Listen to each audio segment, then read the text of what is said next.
Il sindaco assegna le deleghe ai suoi assessori, c'è ancora da chiarire se tutto il mondo manterrà anche il posto da consigliere.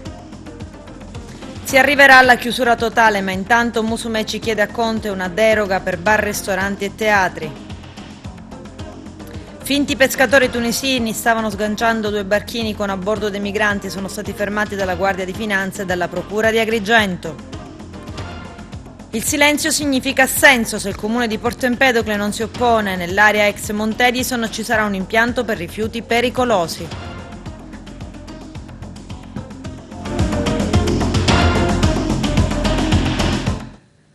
Bentrovati gentili telespettatori al nostro appuntamento con l'informazione. Stamani il sindaco di Agrigento, Franco Miccichè, ha assegnato le deleghe ai suoi assessori. Il nostro direttore Arturo Cantella. Assegnate oggi dal neosindaco Franco Miccichè le deleghe ai nuovi assessori designati, tenendo conto anche delle loro competenze professionali. Il sindaco ha trattenuto per sé la delega della Polizia Municipale e della Sicurezza che aveva avuto a suo tempo quando era stato assessore. A Gianni Tuttolomondo in quota diventerà bellissima, vanno le politiche di governo del territorio, la pianificazione urbana, la gestione del territorio, la smart city, l'abbattimento delle barriere architettoniche, il centro storico, rigenerazione urbana e agenda urbana. A Marco Vullo i rapporti con il Consiglio, le politiche sociali, l'associazionismo, il volontariato, il terzo settore, le politiche attive per il lavoro, quelle per l'innovazione e la ricerca, Agrigento digitale e i quartieri. A Roberta Lala in quota Vox Italia le pari opportunità, la tutela degli animali, l'URP, la lotta alla violenza e alla tratta sulle donne e sui minori, il contrasto alle discriminazioni, le materie relative ai servizi demografici e statistici, anagrafe, stato civile, elettorale, toponomastica. Al dottor Giovanni Vaccaro quello dell'igiene e della sanità pubblica, il coordinamento delle relazioni con l'ASP di Agrigento, delle attività in indirizzo in capo al comune verso tale azienda, il verde pubblico, il decoro urbano e gli impianti cimiteriali. A Scianta Costanza, in quota Forza Italia, le infrastrutture, la gestione e lo sviluppo della mobilità e dei trasporti, la sicurezza stradale, l'edilizia scolastica e i rapporti con l'ente parco archeologico di Agrigento. A Francesco Picarella le deleghe dello sviluppo economico, della promozione del territorio, delle tradizioni, della sua tutela, commercio, industria, agricoltura, artigianato, il piano per il commercio, lo sportello unico per le imprese, gli eventi cittadini di promozione economica settoriale e quelli del turismo. Ad Aurelio Trupia, oltre che la delega di vice sindaco, va quella della programmazione economica, del bilancio, delle finanze, del patrimonio, il materiale relativo al personale, ordinamento, organizzazioni, la nettezza urbana, le politiche per l'ambiente, la qualità dell'aria, l'avvocatura comunale, gli affari legali. A Cosentino Ciulla, in quota Forza Italia, lo sport, le attività, l'impiantistica sportiva, le concessioni, la promozione sportiva, i grandi eventi sportivi, il tempo libero e i grandi eventi, gli spettacoli e la cultura. A Gerlando Principato la programmazione fondi strutturali 2021-2026, le politiche energetiche, la protezione civile, il piano del traffico e dei parcheggi, edilizia pubblica e privata, pubblica istruzione, manutenzione urbana. Ognuno avrà più di un settore, tanto lavoro. Ho augurato buon lavoro ai miei collaboratori, io sono sempre disponibile al loro fianco, naturalmente ho anche detto e precisato che non tollero deficienze sul lavoro, non tollero ritardi, non tollero sufficienze. Nello stesso tempo sarò sempre accanto al loro fianco e lavoreremo assieme tutte e 9 come 10 come unica squadra. La squadra vince sempre. Io mi sono tenuto per ora alla delega alla polizia urbana e politiche per la sicurezza e più inoltre mi sono tenuto anche le competenze sull'emergenza Covid-19, essendo io un medico, quindi operatore del settore, un medico del Dipartimento di Prevenzione. La delega alla Polizia Urbana l'ho mantenuta perché mi lega tantissimo a questo settore, io sono stato il loro assessore, conosco bene le varie problematiche e poi perché voglio in prima persona dirigere il corpo di vigili per questa nostra città. I criteri quali sono stati, Sindaco?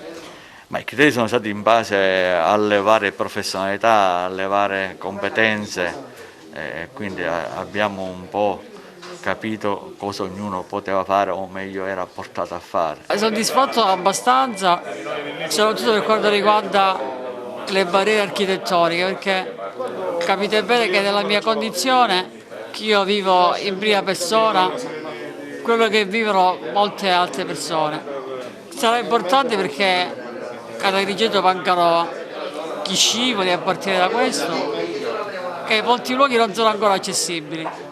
Quindi lavoreremo per questo e per riportare la città alla normalità e restituire il decoro anche e dignità alle persone con disabilità. Una bellissima delega che riguarda quello che in ogni caso è il mio settore, il mio lavoro, le politiche sociali, i rapporti con le associazioni del terzo settore, quindi adesso bisogna iniziare a lavorare, oltre al fatto che ho anche la delega sui quartieri, cosa che voi sapete ho fatto sempre tante battaglie, poi ci sono i rapporti con il Consiglio Comunale, la digitalizzazione dell'ente, le politiche attive del lavoro, ecco una bellissima delega piena di responsabilità dove spero di essere sicuramente in grado di portare avanti delle tematiche partendo da quello che è il rapporto principale con la città, con i cittadini, perché senza la città non si può fare squadra. Penso che rientra nelle mie competenze, sono molto orgogliosa anche per la protezione per gli animali perché io sono un animalista, anche protezione per le donne, la vedo consona a quello che è la mia portata. Sono deleghe impegnative, c'è tanto da lavorare, ma si può fare bene. Dalla sanità al verde pubblico, ai cimiteri. Oggi ho fatto un sopralluogo alla Villa Bonfiglio, sono un po' andato a visionare lo stato dell'arte, mi sono reso conto che i dipendenti comunali hanno tanta voglia di lavorare, ma mancano gli attrezzi. Abbiamo una sola motozappa per tutto il comune, il decespugliatore è rotto, quindi partiamo dalle piccole cose.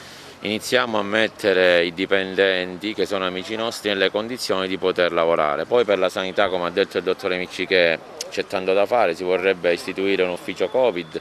Finalmente oggi abbiamo ricevuto queste deleghe e così possiamo iniziare a lavorare. A me hanno assegnato infrastruttura, edilizia scolastica, rapporti con il parco ecologico e trasporti e viabilità.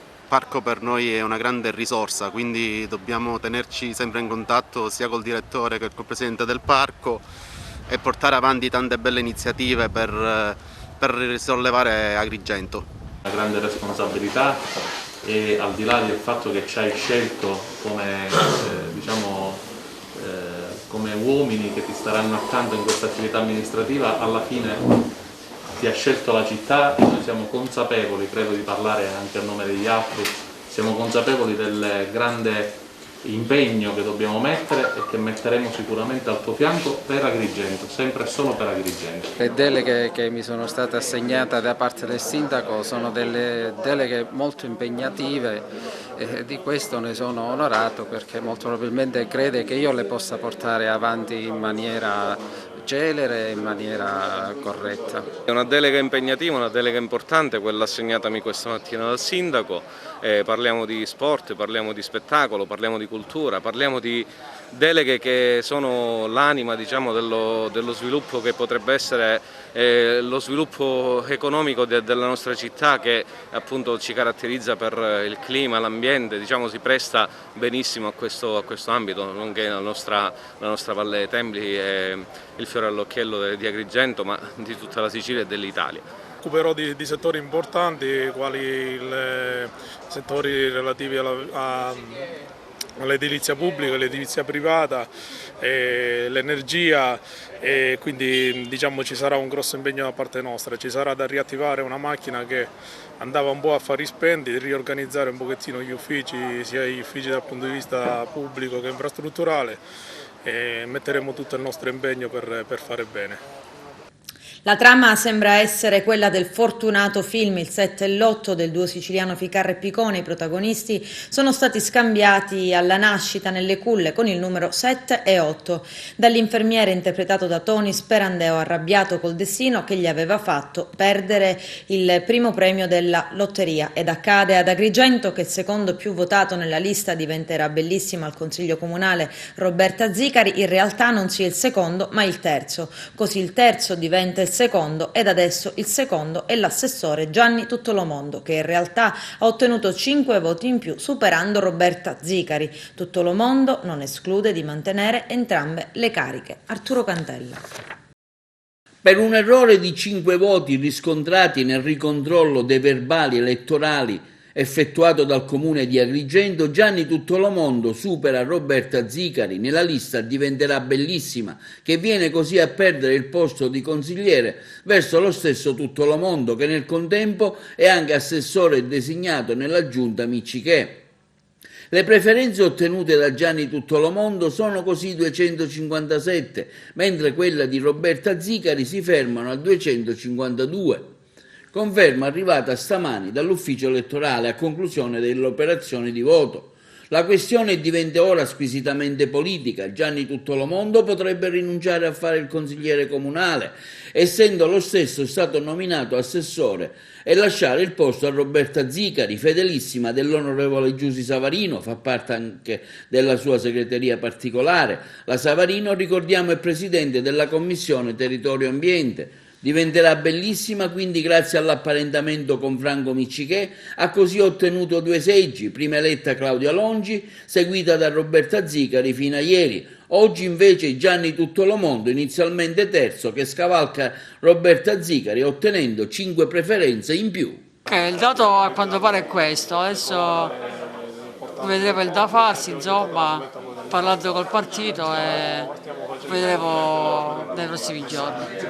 Di quanti voti l'hai scavalcata? Qua il risultato finale parla di 5 voti, quindi ora adesso vedremo se sarà confermato, ma sembra ufficiale, l'ufficialità è arrivata. Quindi se tu rinuncerai alla delega, diciamo al consiglio, entra lei allora, essendo tu assessore, c'è questa possibilità?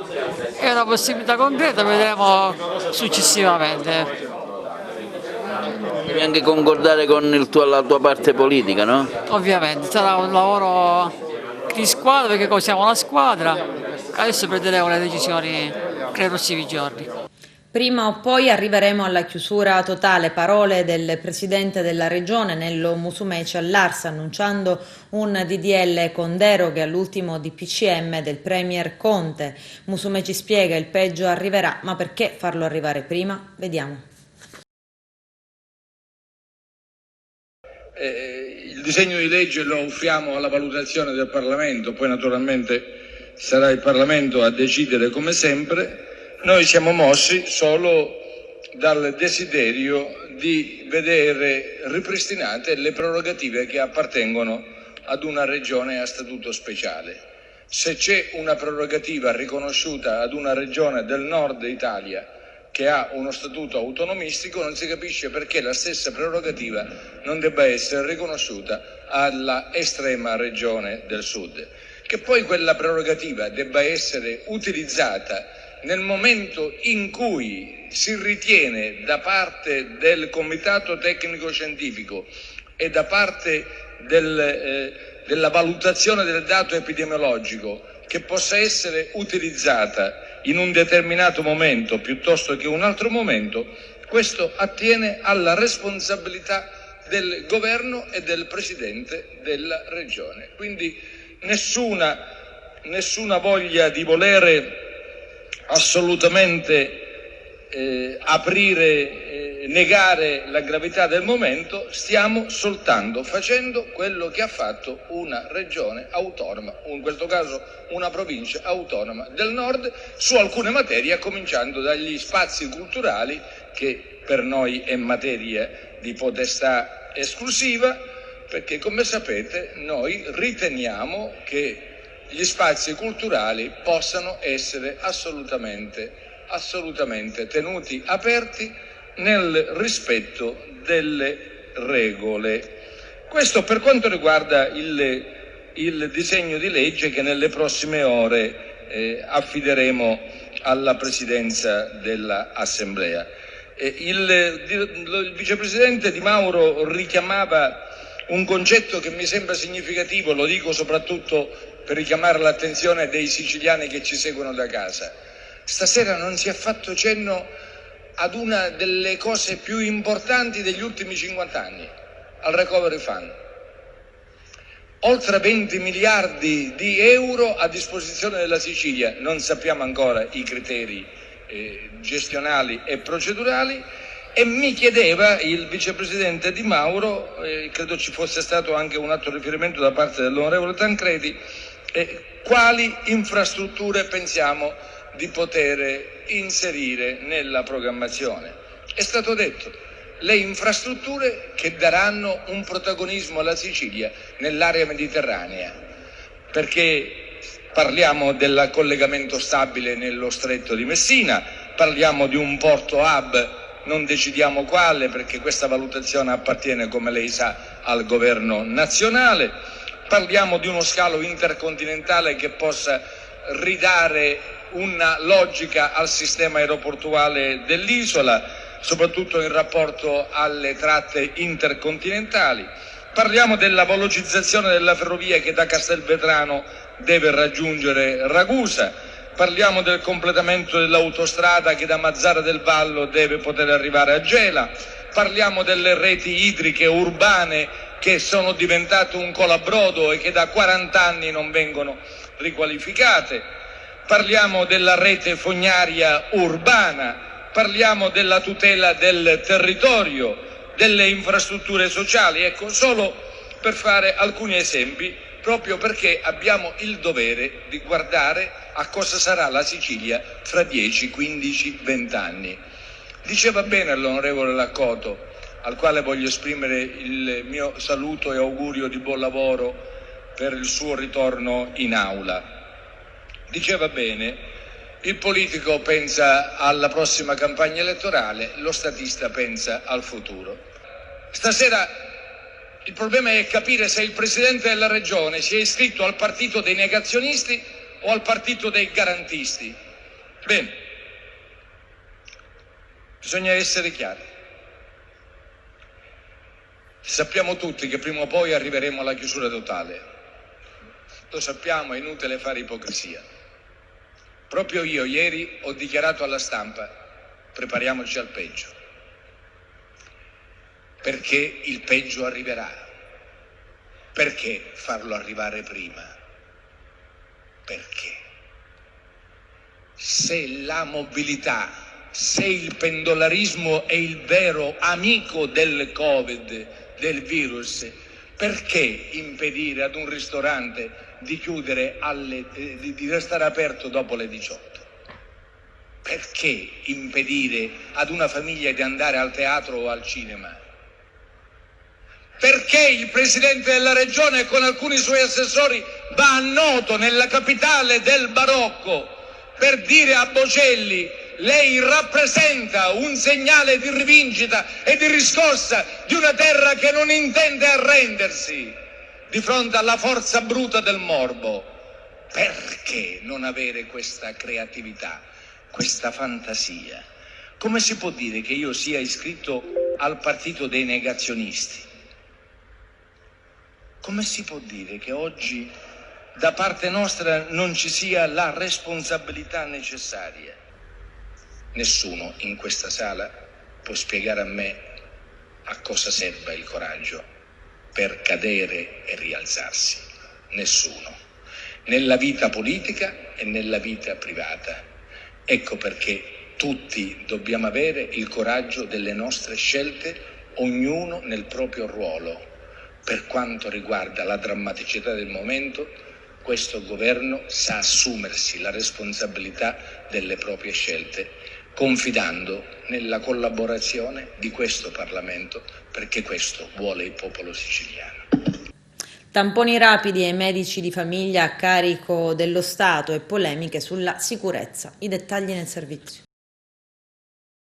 Incalza sempre più su tutto il territorio regionale la paura di poter essere da un momento all'altro la nuova figura prescelta dal Covid-19 che un po' alla cieca ormai colpisce indistintamente tutti, grandi e piccini, e così è corsa ai tamponi, specie rapidi, almeno in giornata giunge quell'esito che, se negativo, può far tornare il sorriso e la speranza di potersela scampare ancora una volta. Giunge così notizia che nuovi tamponi rapidi approdano finalmente negli ambulatori dei medici di famiglia, Si allarga pertanto la platea di professionisti che potranno svolgere test, anche se l'accordo sulla misura, che è contenuta nel decreto ristori, non è stato firmato da tutte le sigle. È previsto un finanziamento di 30 milioni di euro per consentire ai medici e ai pediatri di libera scelta di eseguire 2 milioni di tamponi antigenici rapidi. L'intesa tra sindacati, medici e SISAC, struttura interregionale, sanitari, convenzionati, sviluppato sulla base dell'atto di indirizzo della conferenza Stato-Regioni, avrebbe però scatenato la contestazione circa la mancata garanzia della sicurezza di cittadini e operatori. Per quanto riguarda la parte economica, assegnati 18 euro al professionista per ogni tampone fatto nel suo studio e 12 euro se il test viene somministrato in una struttura dell'ASL. Il costo dei tamponi sarà a carico dello Stato e non del paziente. Ai medici di medicina generale verranno forniti dispositivi di sicurezza da indossare ogni volta che entrerà in contatto con un caso sospetto di Covid. Il testo mantiene l'obbligatorietà per i medici di eseguire i tamponi. I sindacati, come si apprende dai colleghi di GDS, avevano chiesto che l'adesione avvenisse su base volontaria e il testo di accordo fosse modificato. Non tutti i camici bianchi infatti sono disposti a eseguire tamponi, poiché ritengono che l'organizzazione sia estremamente complessa e non sicura né per gli assistiti né per se stessi. In più non ci sarebbero indicazioni sull'effettiva possibilità di poter utilizzare spazi messi a disposizione dai dipartimenti di prevenzione.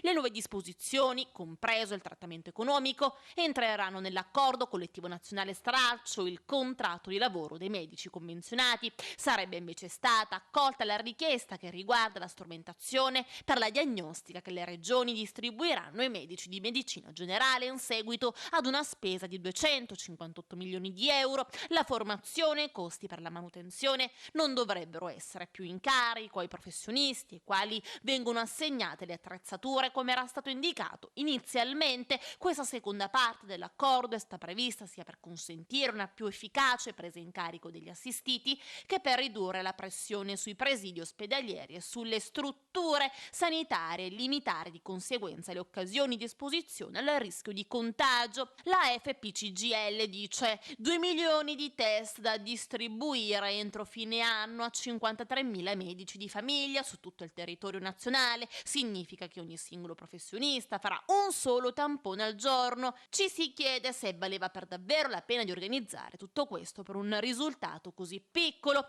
Sull'argomento interviene anche il presidente della Fondazione Gimbe, Nino Cartabellotta. Al di là dell'effettiva disponibilità dei tamponi rapidi, diverse difficoltà ostacolano il loro immediato utilizzo negli ambulatori di medici e pediatri di famiglia, dice Cartabellotta, spesso strutturalmente inadeguati a garantire percorsi dedicati per sospetti casi Covid, perché la probabilità dei risultati falsamente negativi al tampone aumenta in mani non esperte.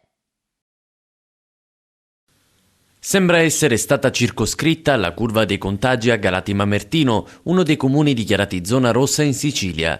L'amministrazione comunale ha comunicato che nelle scorse ore si è registrato un apprezzabile calo del numero dei positivi. Il numero è sceso da 150 a 138. Effettuati inoltre nella giornata di ieri circa 50 tamponi molecolari su soggetti che hanno terminato il periodo di quarantena dopo aver circoscritto i casi e arrestato la curva dei contagi, scrive l'amministrazione comunale. Tutto fa pensare che ci stiamo avviando rapidamente a quella che può essere definita fase 2.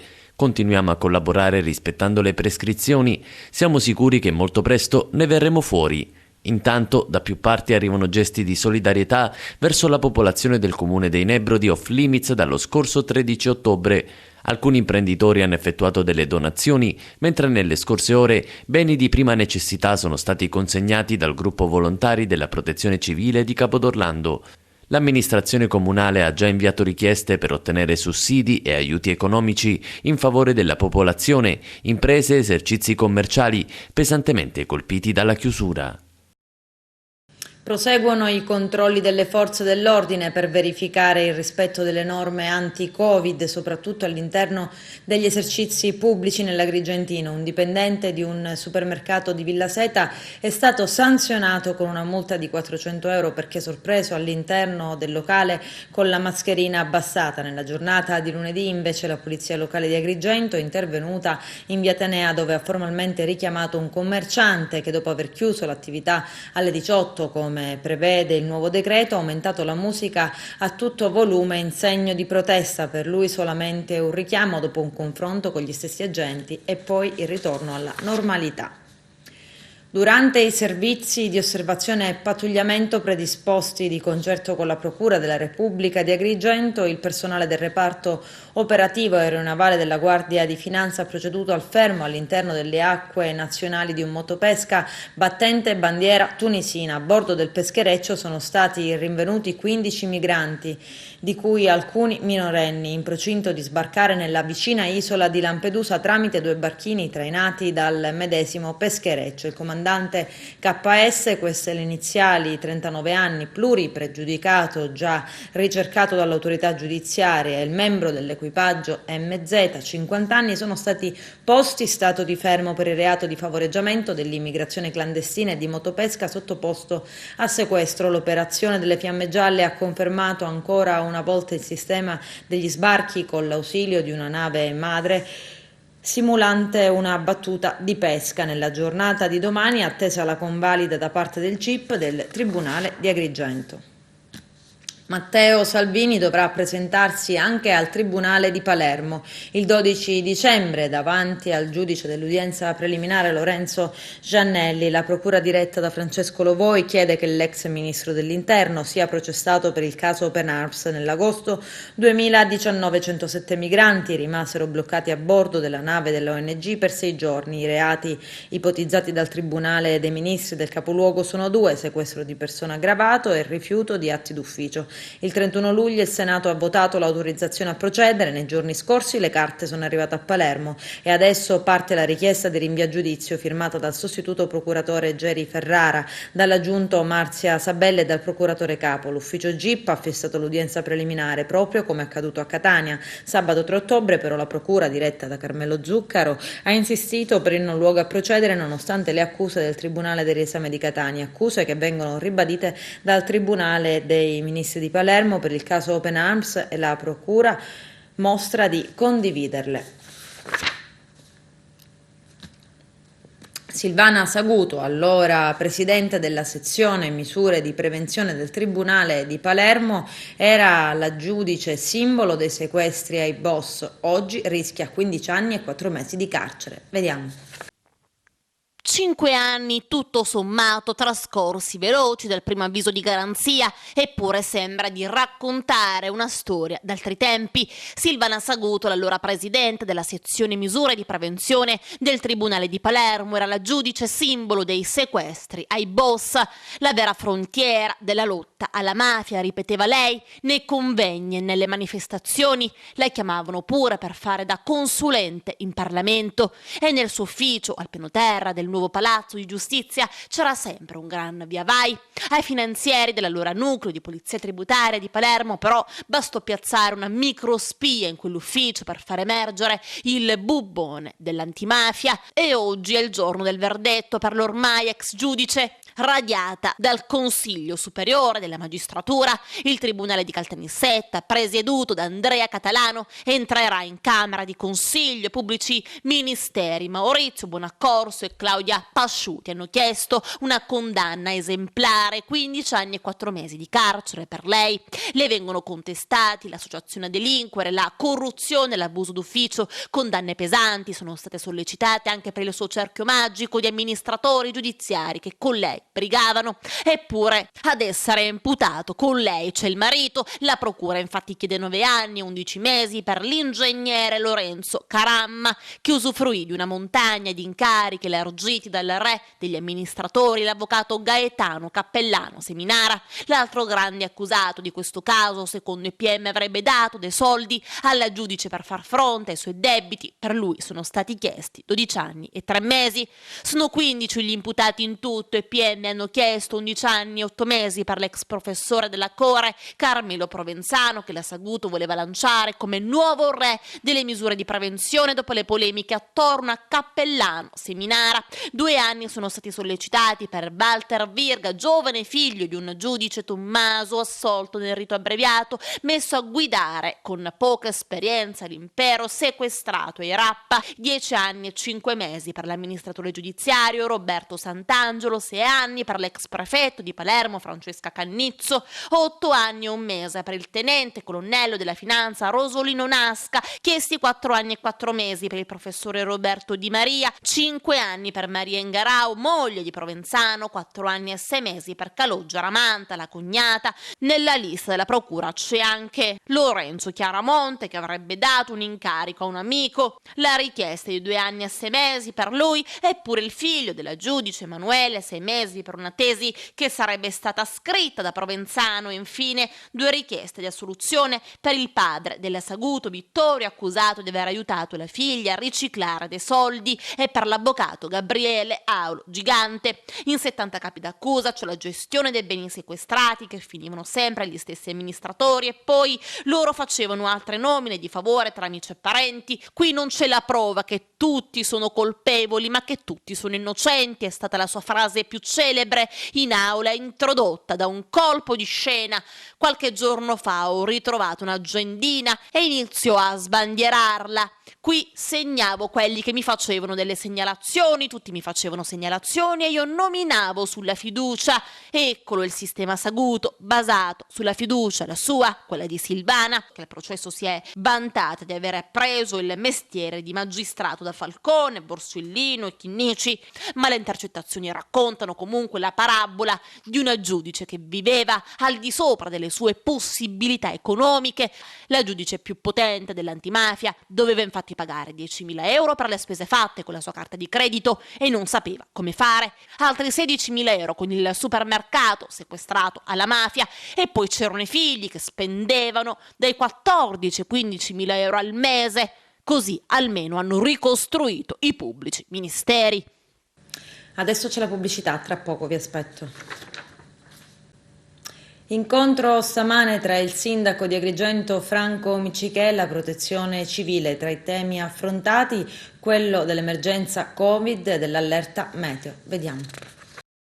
Incontro stamani dei vertici della protezione civile regionale con l'ingegnere Maurizio Costa, quella provinciale con Pasquale Sorcia e quella comunale con Ciara, con il sindaco Franco Miccichè. Tante le problematiche evidenziate relativamente ai futuri rapporti di collaborazione che si dovranno intrattenere tra le istituzioni, in particolare in questo grave momento di pandemia che stiamo attraversando.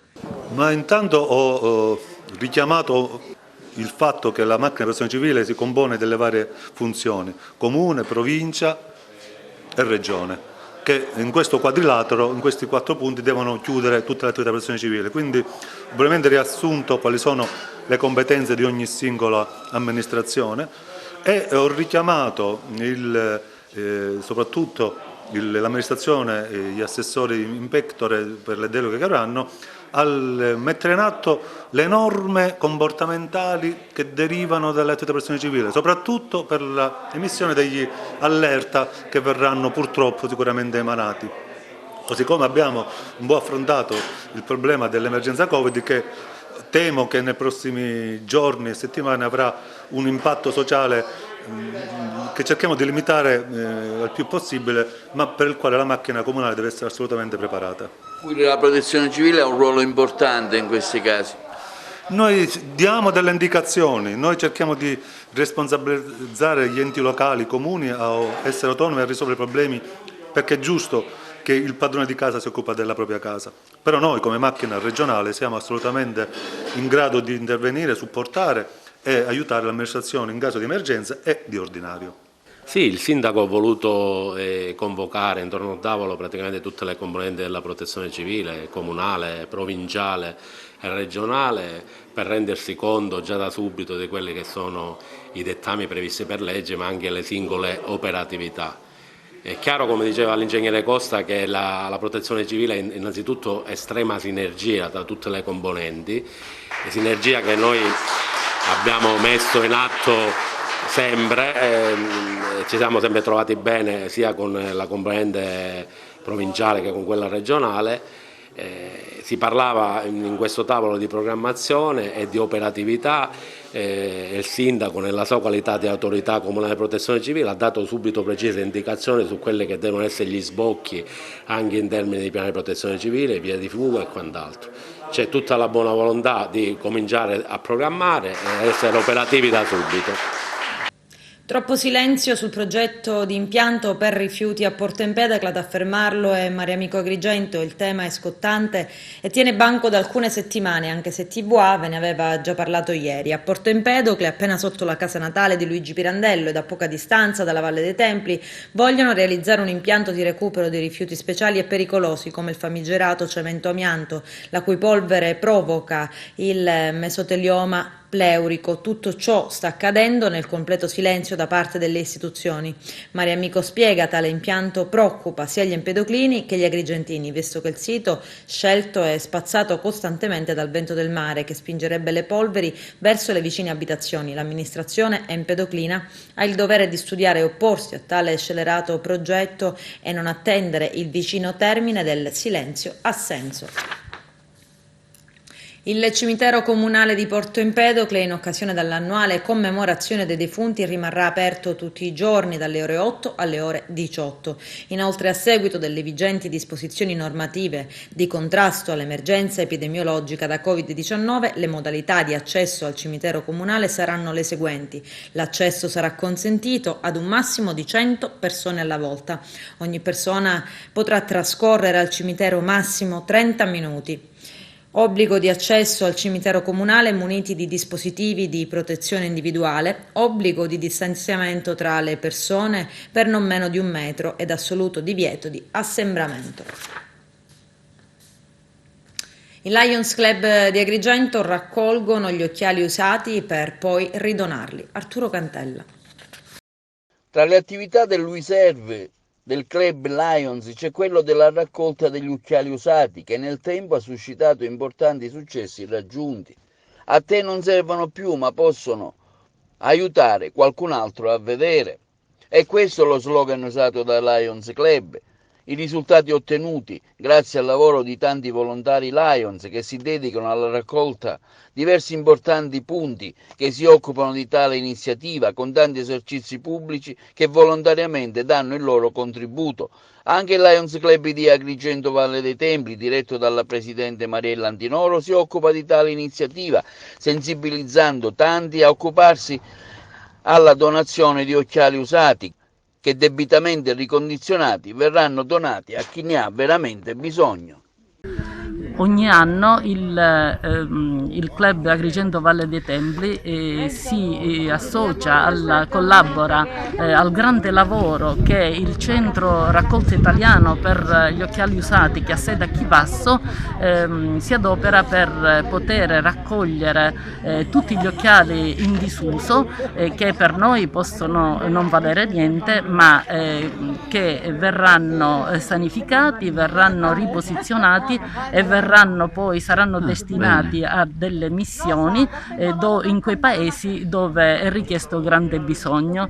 La storia dice è da 17 anni che questo centro di Chivasso va avanti e ha migliorato la vita di tante persone, di migliaia e migliaia di persone, per non dire milioni, perché quello che per noi è il semplice vivere quotidiano, andare al lavoro, leggere un libro, guardare la televisione, guardare in faccia ai nostri figli, i nostri cari, molte persone non hanno avuto la nostra fortuna.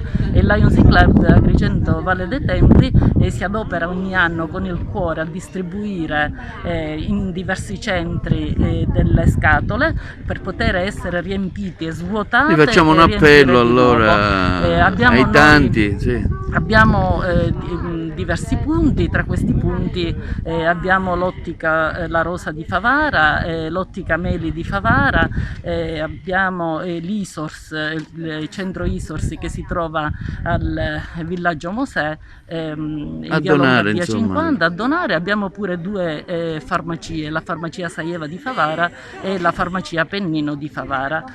Grazie di cuore, contribuite con noi a questo grande servizio.